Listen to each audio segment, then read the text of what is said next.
BRS ఆధ్వర్యంలో త్వరలో BC సభ నిర్వహించనున్నారు. కాంగ్రెస్ బీసీ డిక్లరేషన్ ప్రకటించిన కామారెడ్డిలోనే సభ పెట్టాలని నిర్ణయించారు. బీసీలను మోసం చేస్తున్న సీఎం రేవంత్ రెడ్డి క్షమాపణ చెప్పాలని డిమాండ్ చేశారు కేటీఆర్. కులగణన రీసర్వే చేస్తే తాము పాల్గొంటామని స్పష్టం చేశారు.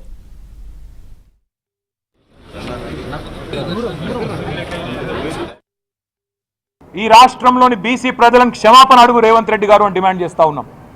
5.5% జనాభా తగ్గించి దాదాపు 22 లక్షల మందిని ఉన్నవాళ్లను లేనట్టుగా చిత్రీకరించే దుర్మార్గం ఏదైతే రేవంత్ రెడ్డి చేసిండో దానికోసం వెంటనే ఈ రాష్ట్రంలోని బీసీలను రేవంత్ రెడ్డి క్షమాపణ కోరాలని చెప్పి మేము డిమాండ్ చేస్తా ఉన్నాం. రెండవది, నీ కులగణన పూర్తి తప్పుల తడక, నీ పూర్తి అశాస్త్రీయం, అసంబద్ధం, అర్ధరహితం. ఈ మాట మేం మాత్రమే కాదు, రాష్ట్రంలోని బీసీ సంఘాలు అంటున్నాయి.